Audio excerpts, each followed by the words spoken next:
Hey everyone, today we have a great opportunity to look at an antique suit of Japanese armour. We'll have a look at it to try and figure out if we can learn a bit about how it was made, because this suit of Japanese armour is starting to fall apart. It's very old, and because it is degraded and is damaged, we can see what is underneath the lacquer. We can look inside and we can see what it's made out of, what kind of materials and how it's shaped. So hope you all enjoy this video and we can learn a bit about how old Japanese suits of armour were made. If you'd like to see more videos like this, please share this video, leave a like, comment. The best thing you could do for me would be to share on social media and get it out there. If you would like to see more videos on armour and antiques, please let me know in the comments below.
I apologise that Japanese armour is not my area of expertise. I'm far more comfortable talking about European armour. However, there are some features and technical features of this armour and how it was made that I find quite fascinating. And because this armour is in quite a bad condition, we can see the insides of it and how it was constructed and learn a bit more about Japanese armour. However, of course this is only one, a test sample of one is never big enough to draw conclusions about Japanese armour as a whole, but there are some quite interesting features on this suit of armour. All of the pieces in this suit of armour may not have originally have been associated with each other. They may have been put together at a later date. And I'm sorry, I'm not an expert on Japanese armour, so I would not be able to comment on that. Now, if we're looking at the front of it, it is, well, actually this is the back plate, but if we're looking at the cuirass, I'm not going to use the Japanese terms, I'm sorry. That's well beyond my ability. But I found this quite interesting, how it's made up of plates that I cannot tell if they are riveted to each other or laced. If we look on the outside, there's these strange shapes which could be rivet heads. That's purely speculation, but I cannot see them. I cannot seem to see them through the lacquer on the back. So that's a bit of a mystery. If we can see where it has eroded. Alright, I'll bring it in close. We can see where the layer of lacquer has been torn away and it's in its worn away state. The plate, that is a rolled edge and it looks quite thin. This would have been a great opportunity to get my calipers out and have a look at how thick the metal is. However, it appears to be on this plate somewhere in the vicinity of 1 millimeter thick, approximately. Again, I do not have my calipers, I'm sorry about that. But that's not all the material that's on this for armour. You can see it's quite a lot thicker than just that 1 millimeter or abouts of material. If we look down here where the lacquer has come off, we can see that it appears to be some kind of paper mache, as if it has been thickened up using extra layers of paper. I have heard about Japanese armours sometimes being made of paper or lots of layers of it. So this armour could be as thin as it is, with extra material added to the outside of it, and it gives a very textured finish. You can see that it is a solid piece and does have a bit of depth in between the plates where they overlap. Now, I can't really tell how thick these front plates are. You can only really see the sides here. The front plates could be of a thicker plate. There's not a whole heap of where the plates overlap and there's the difference in thickness. There is not really very much difference in thickness. I'm eyeballing it maybe 2 millimeters, and quite a bit of that could be from the lacquer. So can't really tell. I'm unable to see any areas where the plate is sticking out and is exposed where we can see how thick it is. However, we can see how thick it is on the back plate. On the back plate there is one exposed bit that looks about 1 millimeter in thickness. However, that is the back plate, so it may be thinner than the front plate. However, the amount of overlap in the plates on the back appears to be actually about the same, possibly just very, very slightly thinner. It's very, very close, too close to say really, but they are overlapping plates to about there. So that section is overlapping plates, that section is not. I cannot, from this armour, without taking it apart or doing something destructive to it, I cannot tell how thick those front plates are. As best I can tell, they're probably in the vicinity of 1 millimeter thick,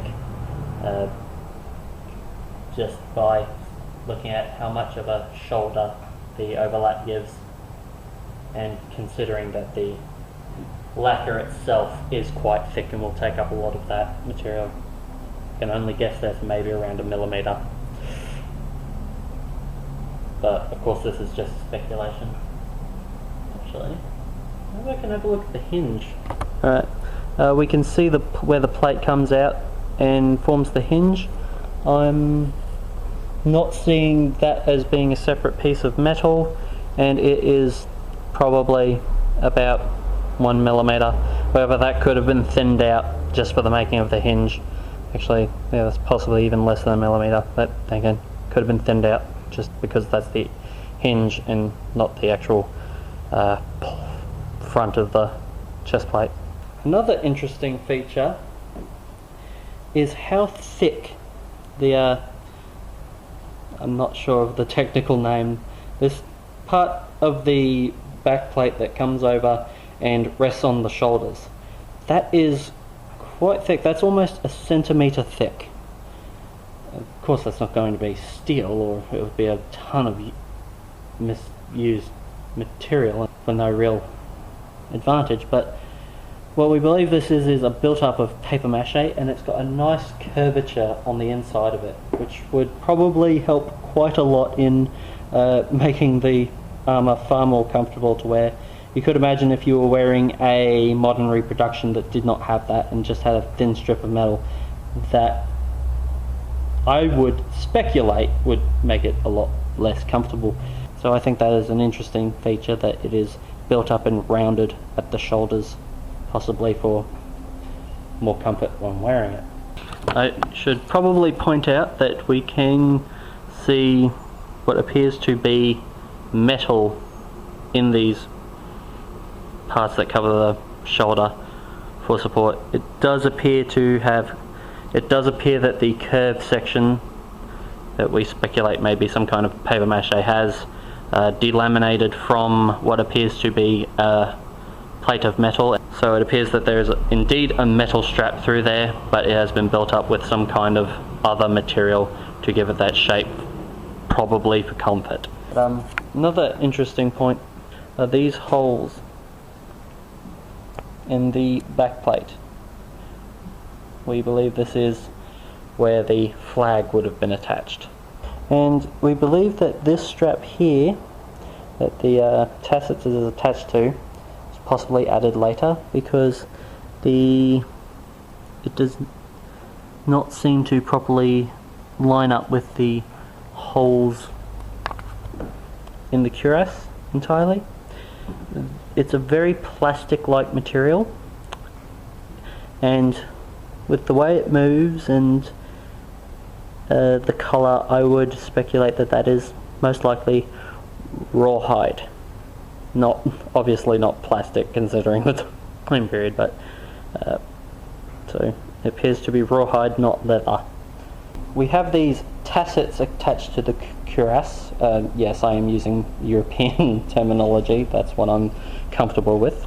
They are very light, so we can see that there is a textured surface to it, like fabric that has been glued to it, so possibly it's a laminate of fabric. So you can see that it is a fabric on the back, possibly glued together in a laminate, possibly multiple layers.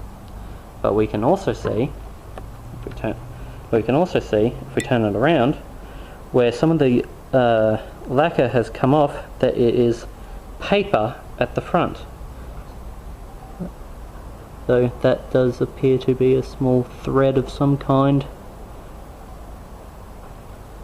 Not entirely certain if it's a thread or if it's a piece of fabric, or though there appears to be a thread coming out. So we can see that it is paper mache of some kind on the front, where it is the same texture as the rest of the cuirass. So it is very light and very thick. So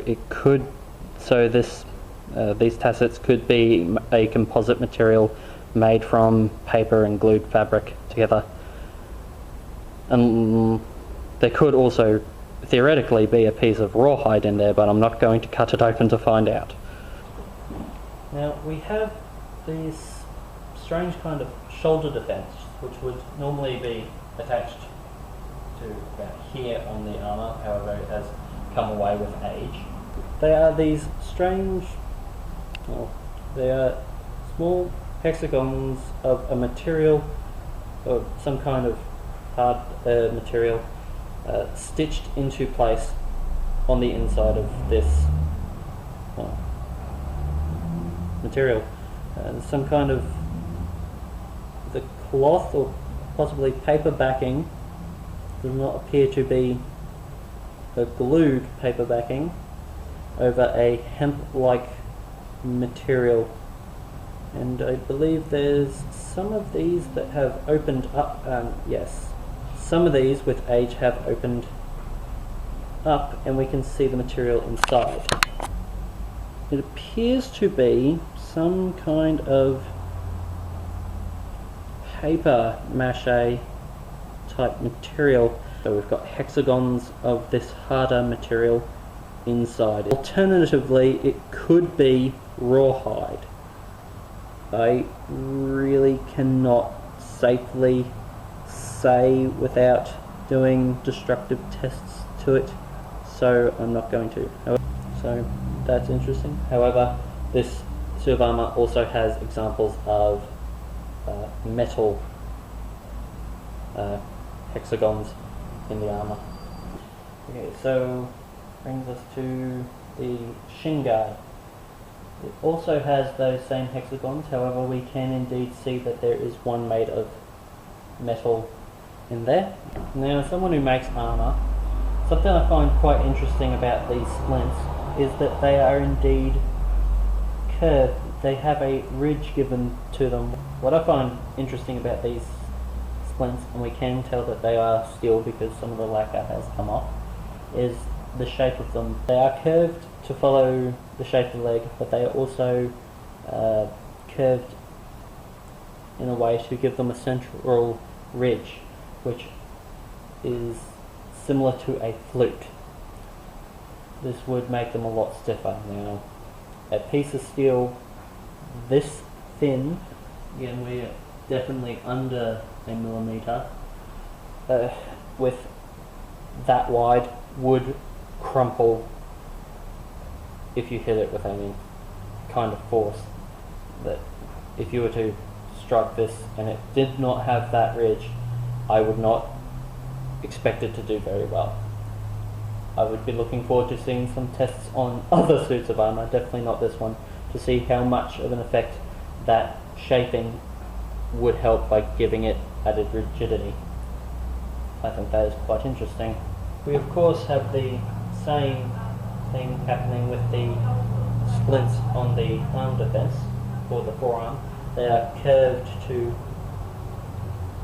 match the shape of the forearm, similar to the way many band braces have a slight tulip shape to them. But they also have the curvature that would be dished and add rigidity to them, in theory, like an I-beam.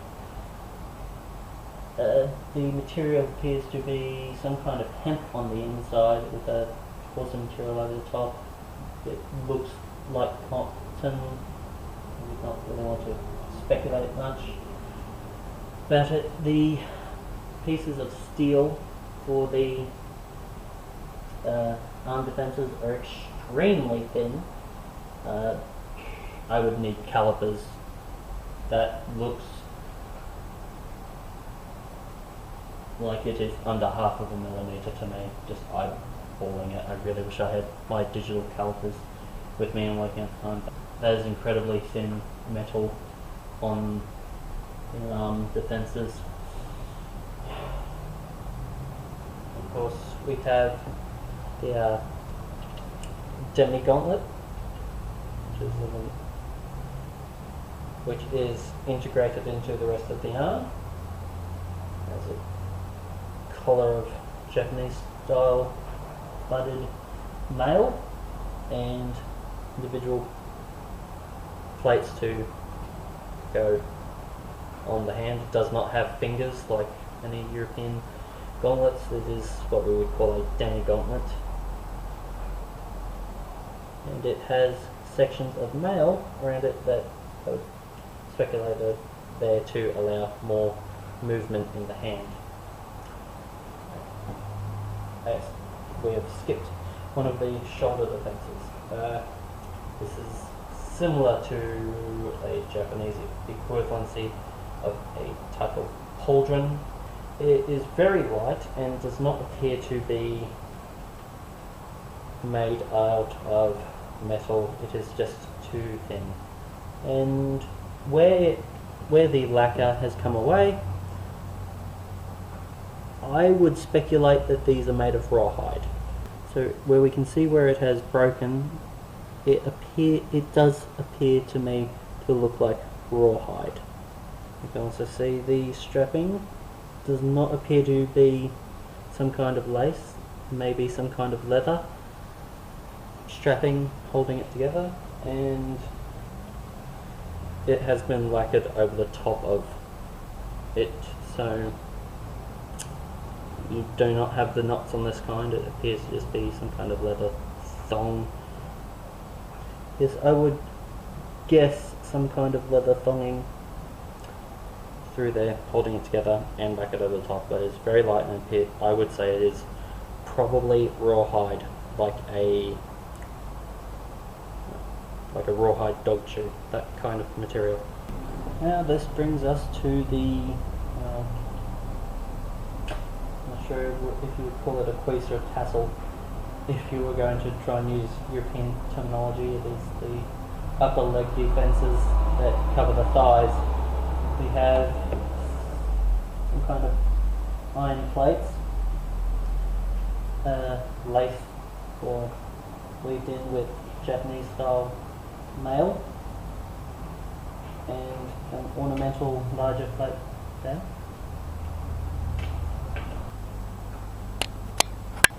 And it has a pattern of mail which, to me being someone who is familiar with European armour, is quite unusual.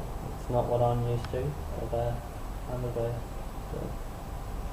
It's like just lines of mail that interlock and create a whole heap of square sections of mail. And again, we have these same strips of some kind of metal, possibly just iron, and they have this curvature to them, like they've been bent, like sort of like a piece of angle iron, but it's got a bit more of a curvature to it. So that would, again, hopefully increase the rigidity of these small pieces, because if you just had a flat piece of steel of that size, it would deform quite easily. And of course the small squares are dished, so they would also have that same effect, and so is the ornamental piece. It appears to have some dishing to it as well.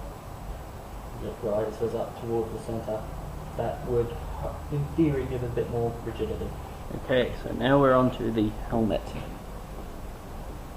It is not of a one-piece construction, which we can see quite clearly now that the lacquer has come off. It has a side plate there, centre plate, another plate matching, and an extra plate along the front, plate around the outside. We can see very, very small rivet heads.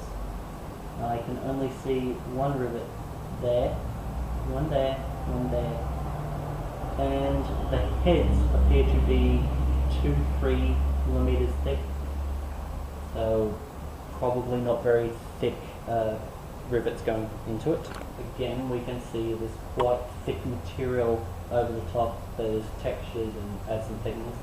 We can see that maybe a bit of possibly paper over the top of the steel. There's sections that have it, sections that don't, and again the very thick lacquer over the top of that.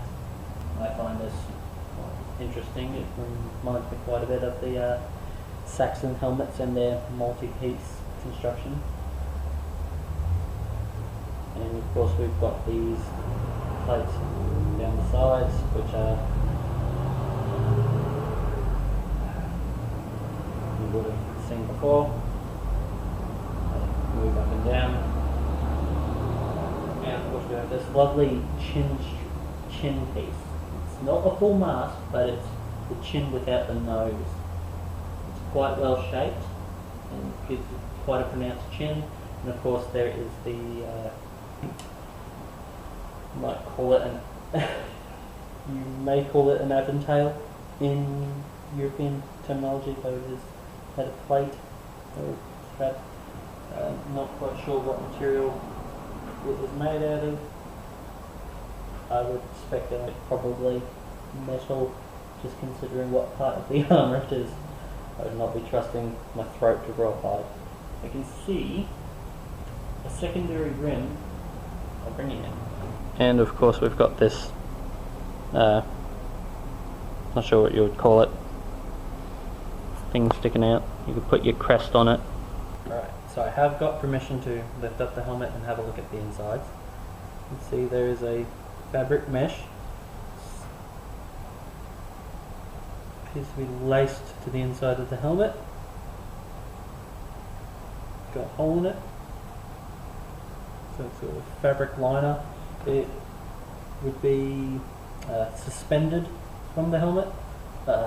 This would suspend the helmet away from your head, not relying on padding, which is an important point for armour design when we're talking helmets, whether you're going with padded or suspension.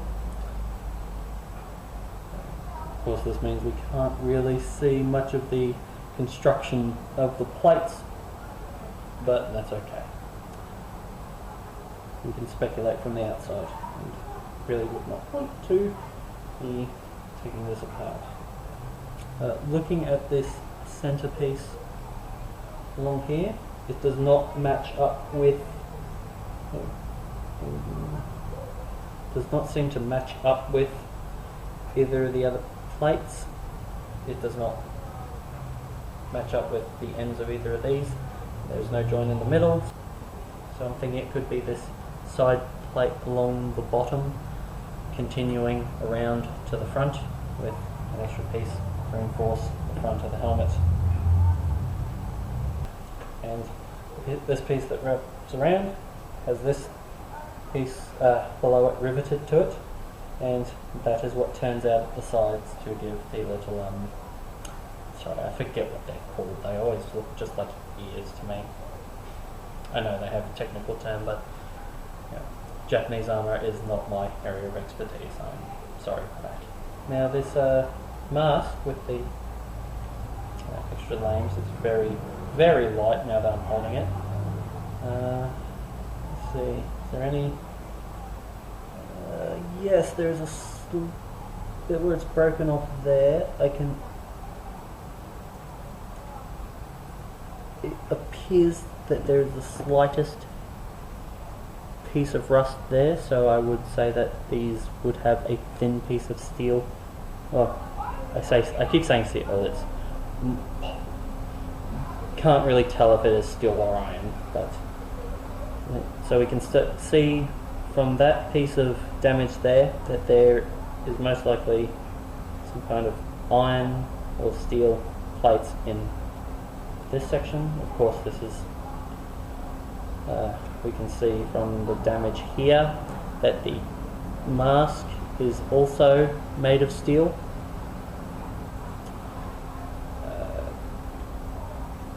And the inside is very well shaped, or very highly shaped on the inside, to provide, we would speculate, a better fit. There's a roll there. If you're interested on how they attach the lames to the mask, there is a turn in there where the steel is turned over, and I'm told that this, because of its shaping, fits extremely well. And yeah, I've never worn this before, and it's a little bit big for me. But even with my beard, it is quite comfortable. Yeah, it fits very comfortably. Maybe a little bit big for me.